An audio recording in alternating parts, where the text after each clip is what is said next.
we are being inundated with levels of aluminum and particulates that are literally tens of thousands of times what would already be considered high. So we're not talking about exposure to a slight percentage higher of these toxic materials. We're talking about quantities, for example, off the side of Mount Shasta. If you can pan back, that's a landmark in Northern California, considered to be a pristine water source. Aluminum or snow sample off the side of Mount Shasta tested 61,000 parts per billion. This is just ordinary snow water, and people are drinking this stuff when they're hiking on the mountain. And remember, government action is required at 1,000.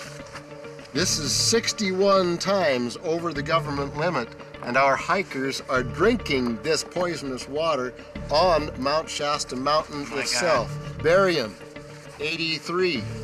Strontium, 383. So this summer, the people climbing are drinking poison. Basically.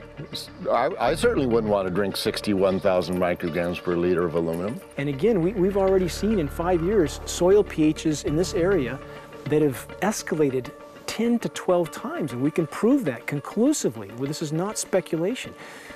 We can prove conclusively that these metals have been in the rain. We have duplicate samples.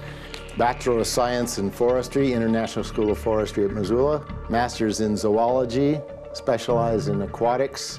35 years with the U.S. Forest Service as a wildlife biologist. And before that, several years with the USDA Soil Conservation Service as a soil conservationist. Also have run the botany programs, range and grazing programs.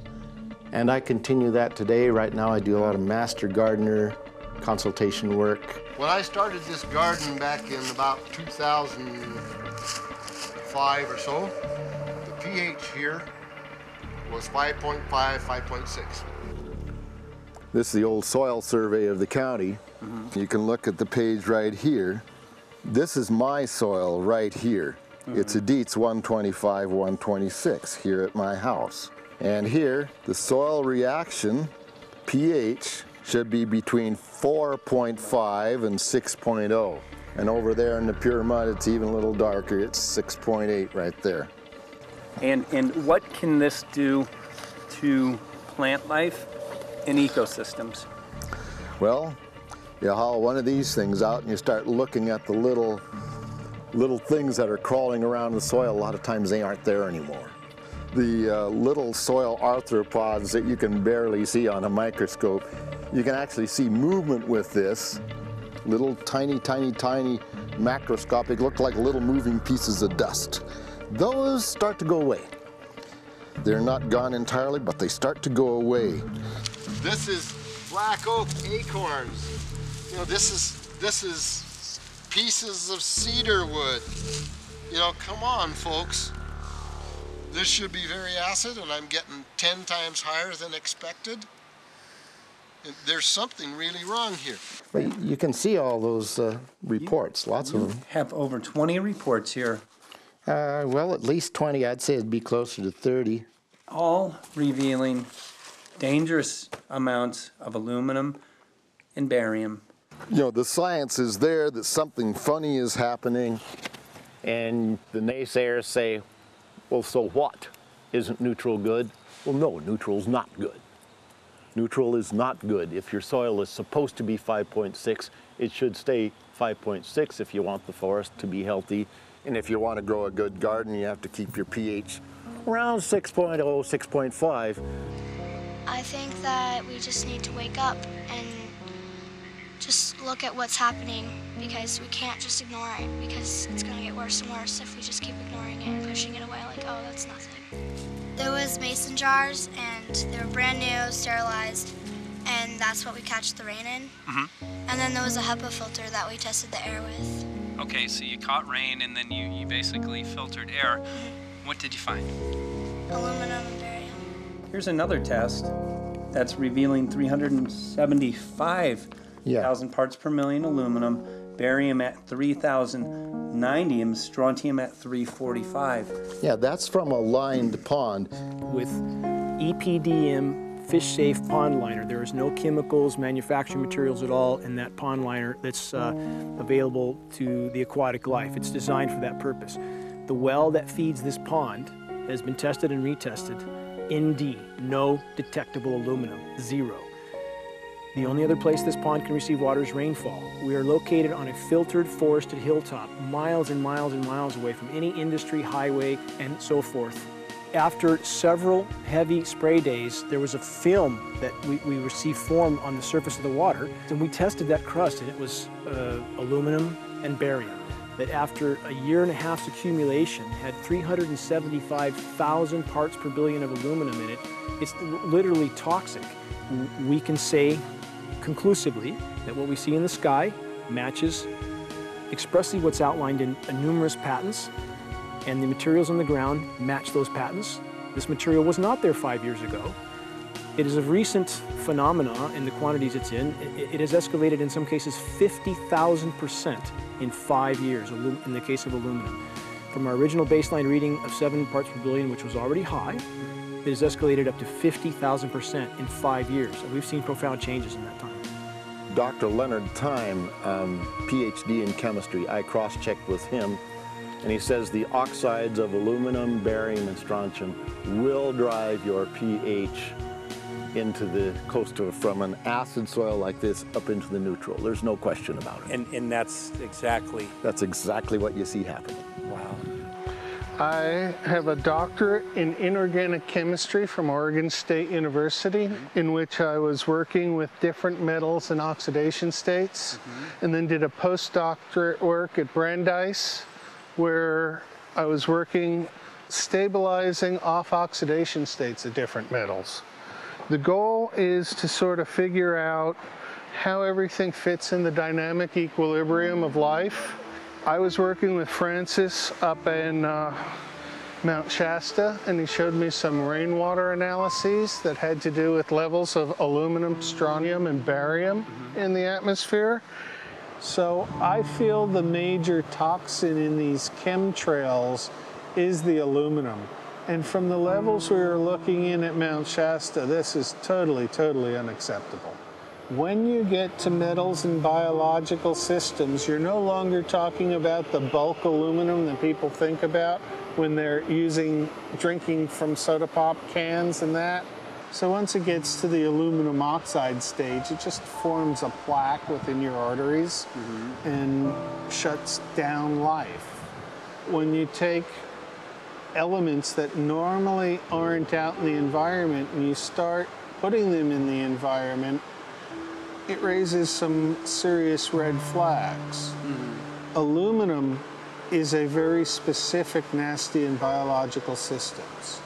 It takes that site and it never lets go, and it shuts down the site, and that's it. And so as you accumulate aluminum over time, it causes major neurological damage because it ends up as aluminum oxide that's essentially stuck in place and can't be flushed out by normal systems. At the core of everyone's condition is always some level of toxins. And aluminum is known to have cancer-causing effects. The half-life is decades. I think that we should be working on taking more of these toxins out of our environment instead of adding more toxins in. It's very concerning that if we add more toxins to our environment, that will be increasing the rates and risks of cancers. Even one patient is not worth it. So sad that they would consider putting aluminum in our environment to affect something when they could be causing so much more damage. Wherever the material is coming from, it is there. The amount of metal falling on us cannot be disputed. Absolutely, this is not speculation. The amount of metal in the last 4 years, as I said, have increased to a degree of thousands of times, and California Air Quality Resources Board has studied the aerosols from China. These metals are not amongst them. Mike, the reason I've chosen to focus so primarily on this issue is I feel all other issues are secondary. What could be a greater priority than not being able to walk out your door and take in a breath of air without sucking up heavy metals? If our land base is being poisoned, if our waters are being toxified, what will we have left to work with? Whatever we choose to focus our time and energy on, whatever our political beliefs, that this is a common ground for all of us. We must have air that we can breathe, that's not full of toxic chemicals and metals. We must have water that's not completely laden with whatever is being emitted from these aircraft. And if people stopped to consider that the atmosphere is as thin as a layer of paint on a basketball, it is an extremely thin layer that allows life to exist on this planet, to simply treat it as a physics lab and experiment with it until it is broken beyond repair is folly of unbelievable proportion. And if people understood that this sort of experimentation not only is going on, but has been going on for a very, very long time. Going back 50 years, there's been countless climate manipulation, weather modification programs that the vast majority of the public is completely unaware of. And if they think that this is not true, that certainly that somehow they would have known if it was occurring, I would ask them to look at things like Agent Orange and the things that governments do because they can, because there's no one to stop them, because they have these huge military machines that want to control everything. And in fact, the government's own document, perhaps you may have seen, it's available to any online, is called Owning the Weather, an expressed goal of our government, and not just our government. You told the Associated Press that the American government has created weather tampering techniques so that the New World Order will be able to starve millions of Americans and to control the rest. There is weather control techniques. Number one, the entire patents on the equipment. Number two, Senator Claiborne Pell's complete statement and story of his own that not only does it exist, but that we even utilize it as far back as the Vietnam War. Well, Murph, we're going to do what we can. Let's see what we can do. You got the scientists behind you. The scientists are with you, so at least this scientist is with you. I may not have $1 million budget, but I've got enough to show that something's dreadfully wrong. You got it. All right. So Arizona will be this Monday, the 21st. Senator Johnson up in Show Low. So we're going to be in the car a long time.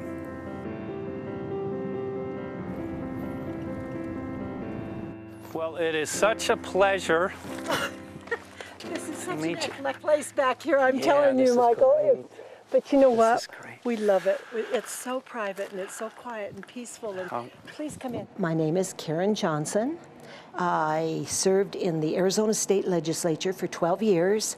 I was in the House for 8 of those years and in the Senate for 4 of those years. When you see a plane fly overhead, there's a trail that leaves the end of that plane, and it goes from one horizon all the way to the other as the plane flies across, and it begins to filter out and cover more and more of the sky in kind of ripples. It widens out and fills the whole sky. I mean, how could anybody think that that was the case? And then to live and to be underneath that and know that whatever is in that is falling down upon you and upon your animals and upon the earth. And I mean, it's frightening to me. And if people don't start really waking up and facing the fact that we've got people that are doing terrible things to us, and we had better wake up and fight back now. I mean, I'm the mom of 11 kids. I've got 35 grandkids. I mean, I've got a stake in this. I care about what is going to be left for my children. I care about it, and I'm extremely worried about what is going to be left to them.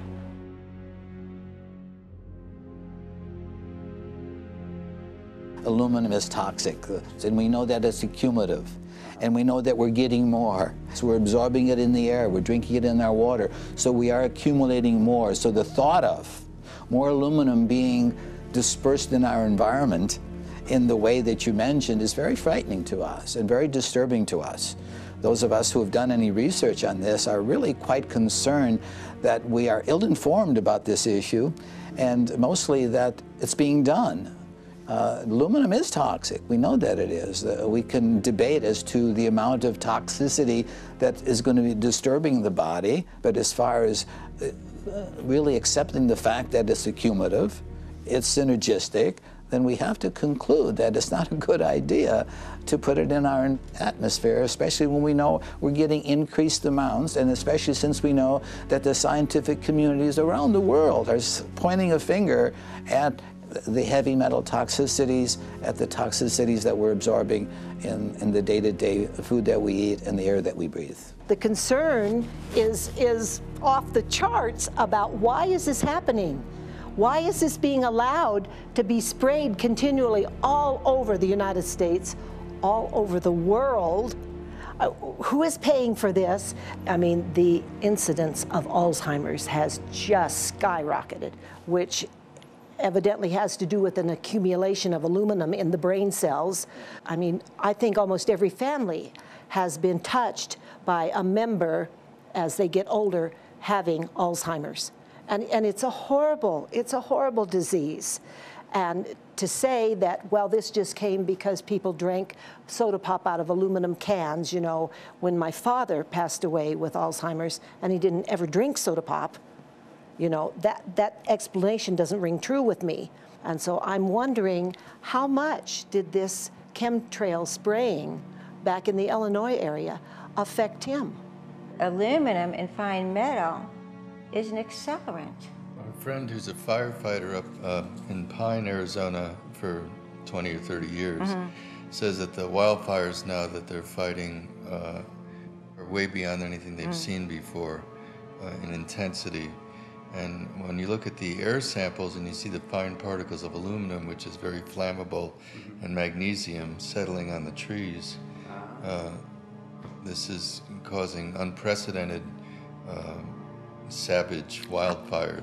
But if you look at this, you can see these are parts per million. They sent this to me, and I just found this to be extremely interesting because we should have like 2 parts per million of aluminum in our air.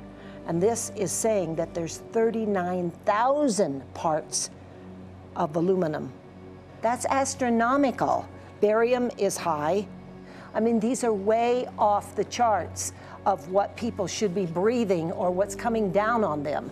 And, you know, if people wonder why their health is deteriorating, why they're having to go to emergency rooms, why they can't breathe, you know, why they're getting Alzheimer's, this has been planned. We have elites, I don't know what you want to call them, one worlders, Illuminati, I don't know, whatever you want to call them. But with these people that don't care about the average person. They only care about themselves, their greed, their power, and if they eliminate, you know, 2/3, 3/4 of us from the planet, so much for the better for them, because then they don't have so many people to have to herd around and worry about. So this is a lot what this is about, and this is very, very alarming and scary. I mean, where is this stuff coming from, and why? Why is this kind of stuff being put out there? You know, I've heard different explanations about, oh, we need to cool the planet, all this and that. But if people are up there trying to cool the planet, why do they need all this kind of stuff in it? The explanations just never have really rang very true. And as I'm setting up the equipment, she looked at me, she said, all these trees here are dying. And I said, what? She says, all these trees in here are dying. So I thought, well, I'm going to test for aluminum, because that's one of the key things in the programs that we're talking about, and titanium. And I took some of this bark sample and tested it, and it came back positive with aluminum and titanium. Then I started traveling around California, noticing the same thing. In Lake Tahoe, there was a lot of the same type of bark, all through Sacramento area and Davis. Just about everywhere I went, I was noticing this silver white bark. What I think's happening is these chemicals are getting down and destroying the roots. And then as they come up, they're going out into the bark. Those 2 right there are the ones that are just, it just hurts so bad to see these 2, because look how old and big they are. We probably lost 40 trees right here on our 10 acres. Every week, every other weekend, we'd see another tree that was beginning to die. And I mean, it's just so sad, we just cry. And to think that that might have something to do with it, along with their other explanations, would really, really frost me. Every time you lose a tree, you know, it's not good, it's just sad. And there's another one over here in this little group of trees here. Don't you feel better when you stand up and fight than if you crawl down in a little hole and go to sleep? You know, I mean, my gosh, people, your families are out there, children are out there, your grandchildren. I mean, you've got to do something to help.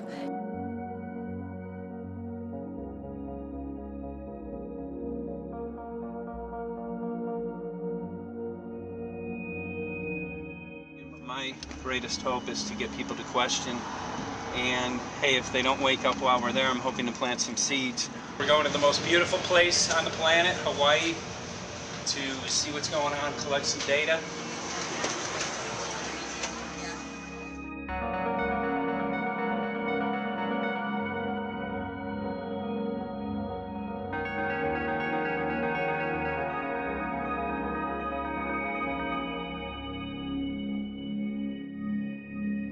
Thank you for having fun with us. Hope you enjoyed the trip. Have a great vacation and welcome home if you're lucky enough to live here. Thank you.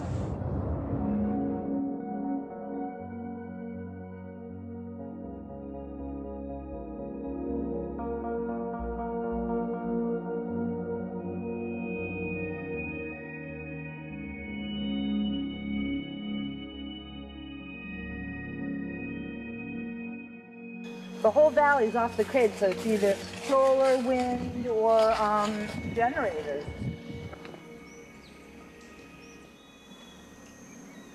Look at this, man.